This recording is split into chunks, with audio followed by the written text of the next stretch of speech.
yeux battus, la mine triste et les joues blêmes. À part ça, et séquestration en bande organisée. Détention provisoire mis en examen pour association de malfaiteurs en vue de commettre le crime d'enlèvement et séquestration en bande organisée. Boutier, lui, est aussi en détention, mis en examen pour traite d'êtres humains à l'égard de mineurs, viol sur mineurs de plus de 15 ans, mais seulement agression sexuelle sur mineurs de moins de 15 ans et détention d'images pédopornographiques. Bonjour les amis, j'espère que vous allez bien. Je vais maintenant vous donner quelques informations sur le policier de la 42e, dont vous allez voir la photo à la suite, entouré de costumes de nazis. Ta musique est plus jolie que tout le ciel de l'Italie. Et chante, chante de ta voix câline. Voilà, il s'est fait donc prendre en photo avec des costumes de nazis, c'est dans le cadre d'une opération de police. Mais nous, de notre côté, on a une photo de Saint-Clair-Mélot, on a une photo de ce policier en uniforme en train de faire le salut hitlérien. Voilà, c'est une photo intéressante, n'est-ce pas? Donc qui m'a été procurée par nos amis brésiliens. Alors je vais vous expliquer maintenant comment font les réseaux pédocriminels pour se cacher, les réseaux de nazis. Eh bien de temps en temps, ils prennent un nazi isolé et pédocriminel, et ils prennent aussi un corrompu qui achète des votes de manière isolée, et ils lui font sa fête. Comme ça fait croire au public que la police fait le travail.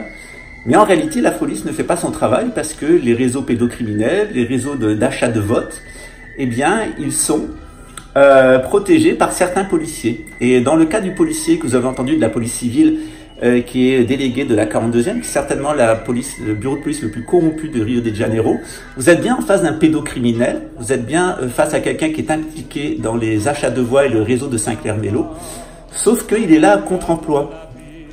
Et que l'objectif c'est de faire croire au public qu'il n'y a pas de réseau, et l'objectif de faire croire que la police travaille. C'est pareil avec les stupéfiants.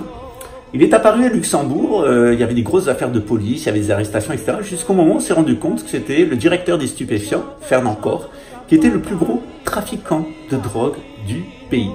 Donc on a eu la même chose avec le préfet Witowski lorsqu'il était dans l'Hérault. Il a fait une opération de police nationale pendant 3 mois. Il a monopolisé 400 policiers, ils ont arrêté 2-3 lampistes qui avaient des photos pédocriminels, et rien de plus. Il y a eu 10 mises en examen au final.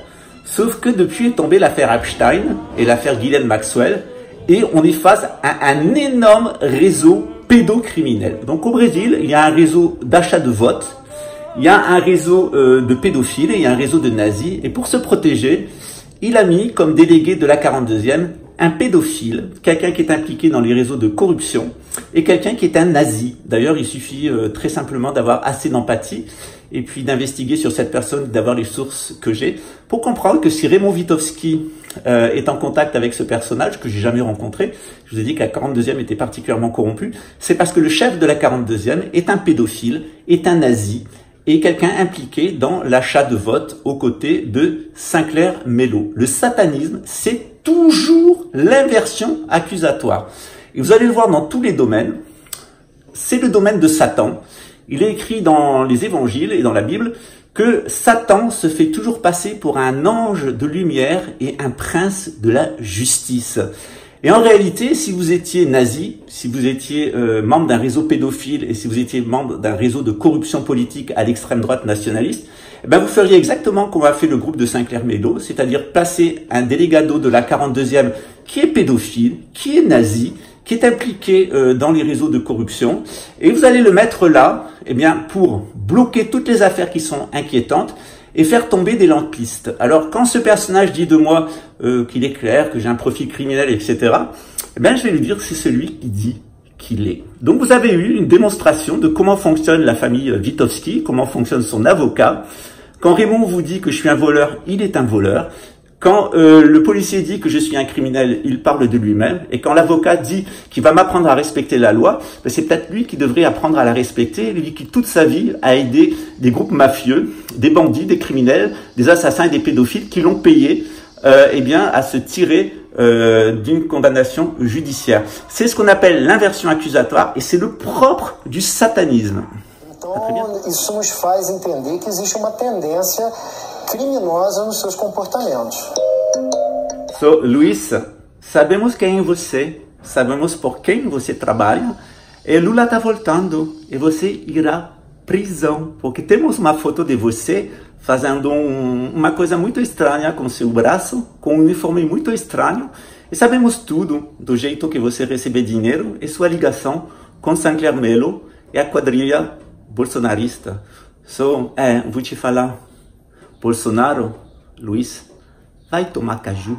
Du contre-emploi, eh bien, vous voyez que ce policier, qui était à l'époque délégué, donc commissaire en chef de la 134e DP à Campos, Luis Mauricio Armond, eh bien, a été relevé de ses fonctions électorales. Voilà, la demande avait été faite par l'avocat du Parti des travailleurs de Luis Inácio Lula da Silva. Donc, on est bien face à un membre de l'extrême droite nazie, pédophile et impliqué dans l'achat de vote.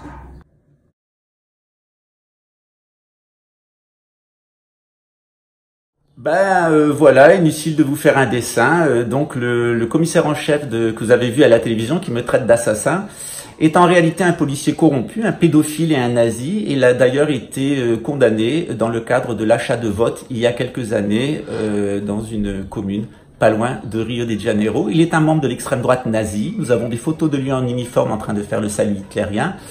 Il reçoit de l'argent de Sancler Melo et du réseau de pédocriminels dont il est chargé de couvrir les faits ainsi que les fraudes électorales. Voilà. Bienvenue au Brésil, bienvenue dans les réseaux de corruption à l'intérieur de la police qui sont liés à la mafia Jair Bolsonaro, celle que veut faire tomber justement nos amis du forum de Davos. Merci Klaus, merci Yuval.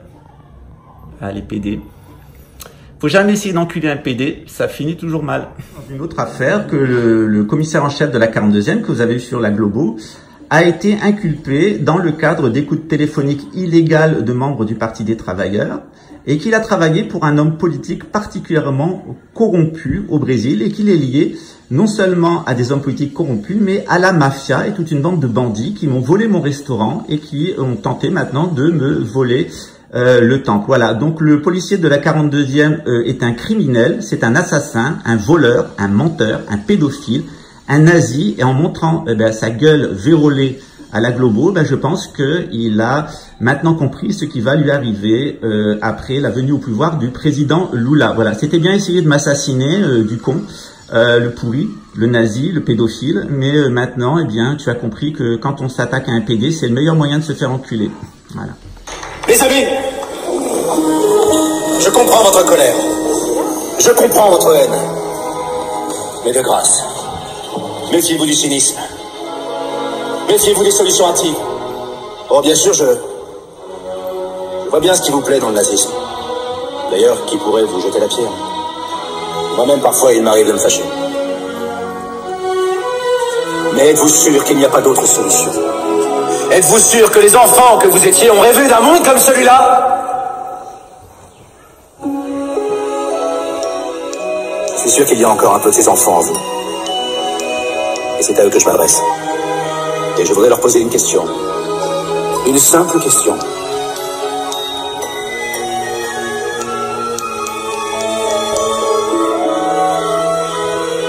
Et si le 5e Reich était plutôt celui